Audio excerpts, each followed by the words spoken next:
All right, so one of the things that you have to master in order to become a master marketer, the best marketer in the world, and that should be your goal. You should be niching down until you enter the realm of possibility of becoming the best.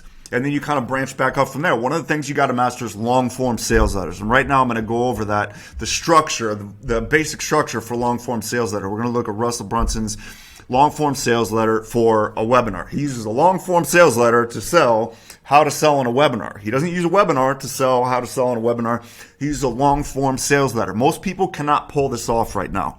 I don't want you to be most people. If the whole market is doing short videos or whatever because they think people can't freaking read anymore or whatever, you need to come in and do something different. And if you could pull off a long form sales letter, Frank Kern style, Perry Belcher style,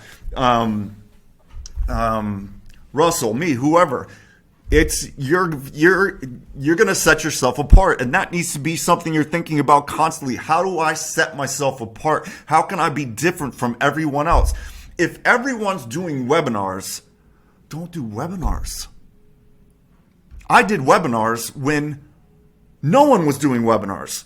No one could get a web from 2019 to 2021, 22. Nobody could get a webinar to convert from cold traffic to save their lives. Me and Onyx Silver were running $1,000 1997 webinars, crushing it, spending six figures online because I saw that would be the differentiator, right? Cold traffic straight to $1,000 webinar. We were crushing it. If everyone was doing that, I would have done something else. Probably. Okay, so here's the structure. The structure of a long-form sales letter, and that's the purpose of this video, is to give you the structure, the formula for a long-form sales letter, or a VSL, a video sales letter, which is nothing more than a long-form sales letter put in a teleprompter and read to a camera. That's it. There is a formula. There is a science. I did not invent it. There is no need to reinvent it. And it goes like this. Headline, shocking statement, problem, solve the problem, prove the solution, guarantee the solution. And I'm going to show you what that means right the heck now. And I'm not going to get into the actual copy because just the fact of writing a headline, which is step number one, that's a whole science. I could talk about that for an hour. So I just want to give you the structure right now. You write a headline, you hook them, you get their attention. The next thing you do is the very first sentence is a shocking statement. Or the very first short paragraph, 2 lines, whatever. Now, Russell was a little tame here, but the shocking statement is that he's going to give us something for free. And then he uses a curiosity trigger, right? The perfect webinar. What's the perfect webinar? But another one would be something more shocking, would be something like, in the next 7 minutes, you're going to discover how to make $100,000 in 9 minutes using nothing more than a number 2 pencil in your mind. Or something like that, right? That's a shocking statement. And then you're going to, the flow is going to be something along the lines of, here's my life now. My name's Preston Ely. My life is incredible. I fly private. I have bi-coastal penthouses. I've blah, blah, blah, blah. But it didn't used to be that way. What did it used to be like? It used to be like insert problem.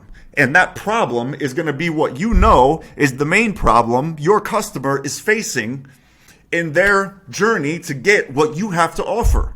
But you're going to get into the problem. You're going to connect with them via your experience with that same problem through story.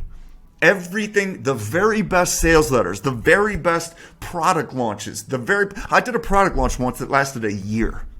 It lasted a year from the anticipatory money magnets all the way through to the launch, the post and whatever. And it was all one big story, right? So the very best sales letters that you'll ever see, it's just one big story. Even once you get into the proving the solution, which is testimonials, even those are just stories within the overarching story, right?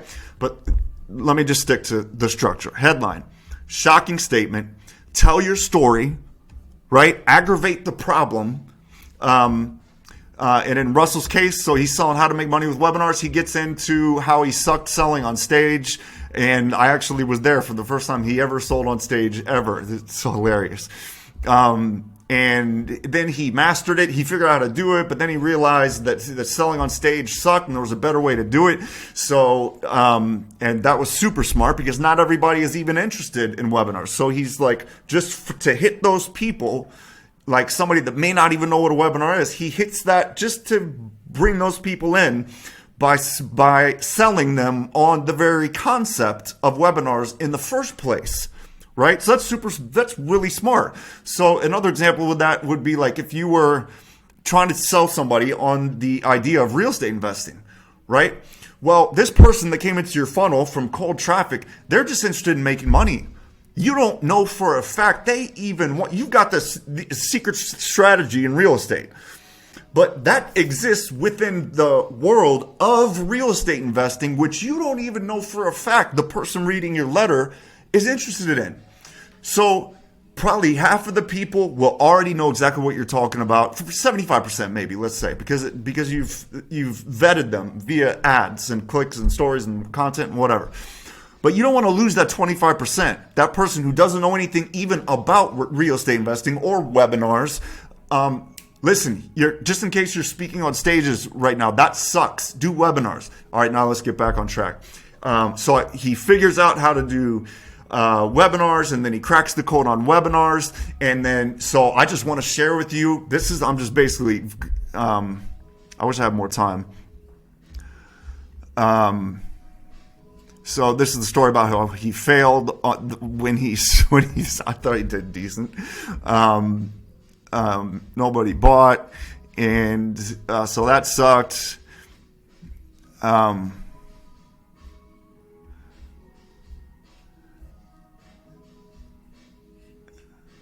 Nobody moved. Nobody said anything. Now go back to the back of the room and buy my stuff. Nobody moved. I don't recall that, but okay. So he tried a million different times and he slowly mastered the skill, right? He finally figured it out. He started selling everything from coaching to this to that. He created a framework for it, right? And so now you've got the frameworks even sitting right here for you to look at. But then something changed for me. He's still inside of a story right now.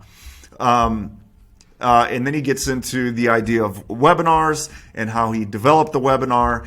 And this solution that I've created for myself, I want to make it available for you too, right? And so that you put your offer then, but then the next step, so you've solved the problem. Now you want to pitch the problem, which he does here, and that's a whole different science. And then you want to prove your solution. Right? Like it's one thing to say, I did this and it accomplished this, and now it's still working for me. It's another thing to hear that from other people, right? Kaylin Palin used this same script, so now we're proving the solution, right? This is basically where testimonials come in, but the testimonials are stories within stories. It's all within a story. And then you want to guarantee the solution, right? So let's see where he chooses to do this. Bonuses, you always want to have like 3 bonuses at least. The more the merrier. There you go. Guaranteed the solution. 100% guarantee. That guarantee has to be in there. Guarantee the solution. That is the framework for a successful sales letter. And we'll get into how to make that all great. It's good to have a framework, something to fill in the blanks, but what you put in those blanks, that's what determines whether you're going to be great, good, mediocre, what. I'm going to leave you with this. Peace.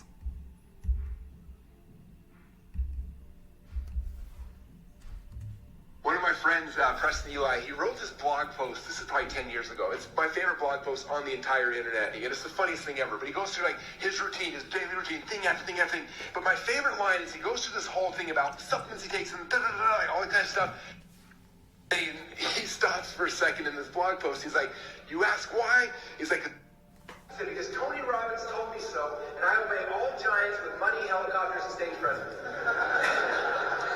I think Tony said that.